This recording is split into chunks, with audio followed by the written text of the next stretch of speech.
Welcome to Airbender FPV. My name is Corey and I'm so pumped to finally kick off this channel and start exploring the amazing world of FPV drones. If you're here, chances are you are curious about FPV as I am. I've been in the RC hobby for over 25 years, from racing cars to bashing trucks, even flying planes. I've done a lot, but LPV, that's a whole new beast. I've always admired the insane freestyle tricks, and I thought, why not give it a shot yourself? Honestly, FPV has always felt a little intimidating.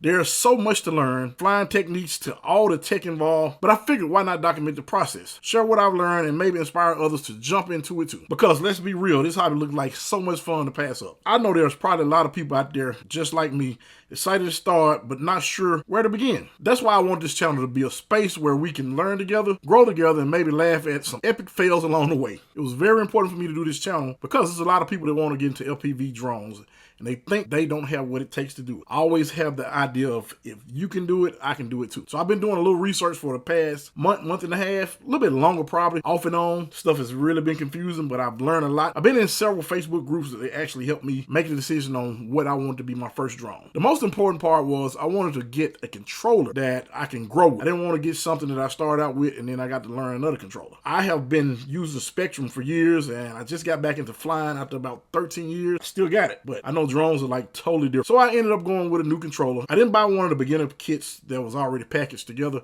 I actually made my own package because, as I said before, I wanted to grow with my controller. And the goggles, that was something that was just, whoo, man. That was a hard one. You had your HD and your analog, and you had the ones that, from what I can understand, and I might be wrong, you could run HD and analog, and the price was like way up here versus way over there. You had some HD ones that were really good priced compared to some of your analog ones. I wanted to get into HD, but then I noticed it seemed like you had more options as far as the analog, and they were more cost effective as well. Of course, you know, you kind of expect that. So my main goal was to find a tiny Whoop, goggles, and a controller, and I was able to do that. So I'm going to show you guys 2 of the 3 components that have already arrived. I have one more on the way. It's going to be about 4 days before they get here. So I'm going to show you guys what I picked for my first FPV setup. And for you skill guys, let me know that I do a good job or not. First thing, guys, let's go ahead and open this. RadioMaster. RadioMaster has been very, very impressive to me. My first RadioMaster radio was a surface radio, the MT12. I bought that one and I got a review on my other channel, which I'll tell you guys about that channel a little later. Let's go ahead and open this and show you what we have. This is for the people that are not familiar with it. You newbies, like me, I'm a newbie.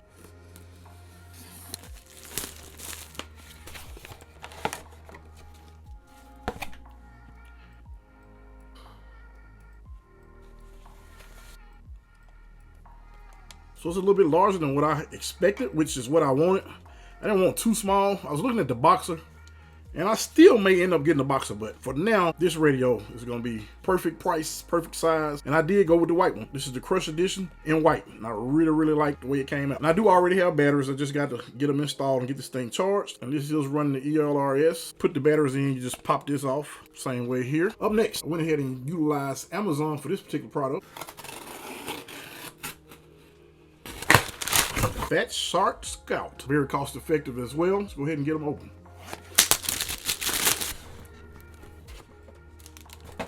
Very, very, very nice sticker sheet. Cloth to clean the screen. And a QR code. Really nice compact case. Very rigid.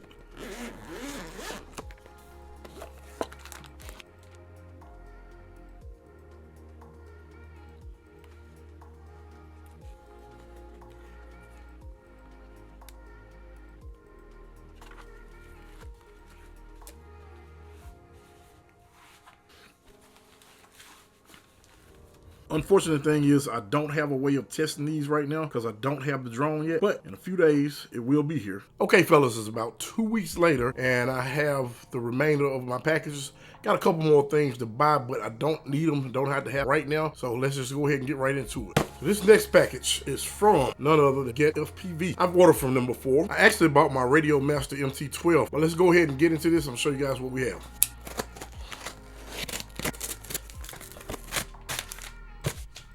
This is the charger I'll be using by Wi-Fi. This is the WhoopStor USB-C charging cable with a thank you note. We have a few connectors and what looks to be a quick start guide. And the charger, which is really small.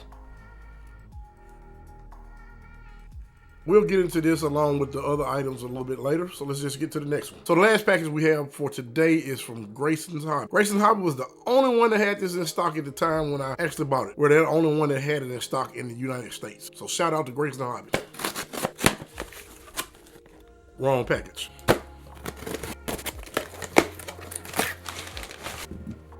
Which drone? Take a second and guess which drone I actually bought. I'll give you a hint. It's by BETAFPV. Take a moment to guess which model it is. And while you do, go ahead and hit that subscribe button, hit that notification bell, and hit the like button. All right, have you guessed? Go ahead and put a comment below and let me know which one you thought it was. Did you guess this one? This is the Meteor75 Pro. We'll unbox this in a moment. I'm waiting to see this. Just want to see how large it is in person, but I can tell by the size of the box, it's gonna be pretty small.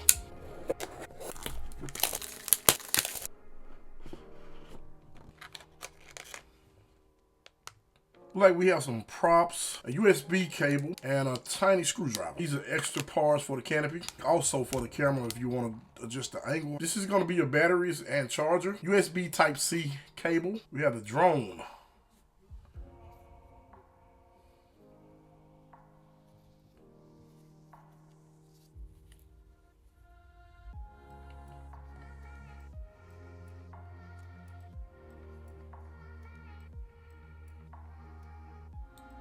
We also have a QR code. Originally, I was looking at the Air 65 and I noticed that it probably wouldn't be a good starter drone. It's just that I think it may have been a little bit faster than what I needed. I didn't want to go too small. For my research, you can actually fly this outside. The 65 probably not so much, but you can on a day where the wind is not blowing. This particular one has been known to fly decent in light wind. So at some point I do want to go outside and fly. It may be a little bit larger than what I should have gotten just because it's a 75 versus a 65. I think this was a little bit more forgiving. From my understanding, it's a pretty good starter. It has 1102 22,000 kV motors. It does use the BT 2.0 550 batteries. And of course the frame is a Meteor75 Pro. The propellers are 45mm 3 blades by Jim Fan. The camera is a CO FPV camera. This camera does tilt, but it is fixed. You have a part in here that you can use to adjust that camera angle. This uses the Matrix 1S brushless flight controller. The receiver is integrated. It's a 2.4 ELRS receiver. The VTX is 48 channels, 400 milliwatts. Should get a flight time of about 6 minutes and 30 seconds. The weight should be about 30.5 grams. With the battery, about 44 grams. Without the battery, 30 grams. So this is the charger, the WhoopStor V3. I really like the size of this thing, guys. Some of the drones I looked at, I noticed that the connectors were different. That's why I chose to go with this particular one, because it did have the option for 2 different style connectors. So this particular one features a colorful OLED screen display. It'll start charging or discharging automatically. So one is battery charger and discharger. Charge both the PH 2.0 and the BT 2.0 batteries on this particular charger. You have 6 ports and you have different types of inputs.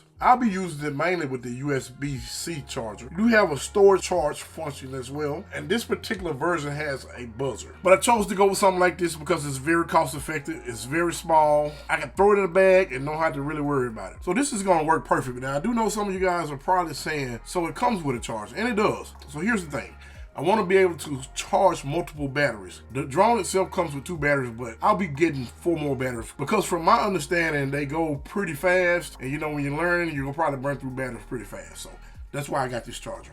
Now the charger that it comes with is a pretty cool charger. It charges 2 batteries via USB-C. So the 2 batteries that it comes with is no problem charging those. And you also have a screen here that shows the voltage of these batteries. And that's a pretty cool feature. We're gonna go ahead and charge these and get these topped off. If you notice in red, it gives you the little indicator. And it's really weird because it's showing up on the camera. It's green, but it is red. But it's gonna turn green once it's done charging, I'm assuming. So there you have it, guys. This is my setup. This is the FatShark Scout box goggles. This is the RadioMaster Pocket. This is the WhoopStor V3 Charger, and this is the BETAFPV Meteor75 Pro. Before you even get started, guys, there's a few things you have to do with this drone on your computer before you can get it connected. I'm gonna get this thing set up and get it connected. Welcome to HTX. Throttle warning, switch warning. Flight mode horizon. Disarmed, armed. Flight mode angle. Flight mode horizon. Flight mode acro. Flight mode horizon. So I did set up some of the voice commands on here, which I thought was pretty cool. And we have the drone And just like that, we're connected. So this is an analog drone, so the picture's not going to be as good as your digital drones. So just to give you an idea of what it looks like. Of course, this camera is way wider than which I'm super excited to get into this hobby, guys. Temperature is going up. Let's get a little air on it, drop that temperature, guys.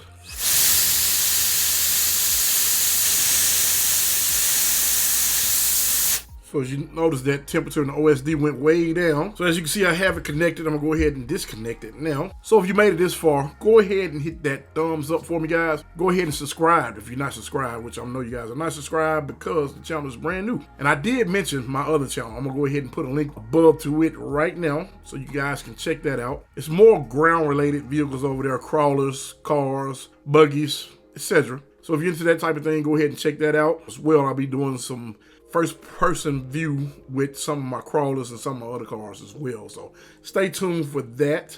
And like I said, guys, the purpose of this video is to give you guys a point of view from a person that has never flown these type of drones. Of course, I got a DJI drone, but not these type of drones. DJI drones, if you ask me, they really fly themselves. But these are totally different. This Acro is, I don't even know what to say about it. Getting these things set up is a task. It's not that hard. You don't have to be a complete nerd, although I do consider myself a nerd. I'm one of those nerds that my hard drive is just full of so many other things. I got too much stuff I'm doing at one time. Trust me, if I can do this, you can do it. You're not gonna just grab this thing out the box and bind it to your radio and just take off. It's not that simple. But it's not that hard either. It's a bunch of videos online that I'll be sharing with you guys at some point, of some of the guys that I do watch and I got a lot of knowledge from as well. Make sure you stay tuned for that because I'm gonna be doing more videos. So once again, this channel is really for the guys that are just getting into drones, they've never flown drones and don't have any inkling of what they're doing, because I don't know what I'm doing, because it's so much more involved than grabbing a controller and just going out and flying. There will be links as well to everything that I showed you on this video in the description. I just want to let you guys know I really appreciate you taking this journey with me. If you have any questions, go ahead and put them below and I'll try my best to answer them to the best of my knowledge, or I'll try to get you to the right resource that can answer the question for you. Once again, thanks for checking out the video. I'm Corey with Airbender FPV. Hope to see you on the next one. Happy flying.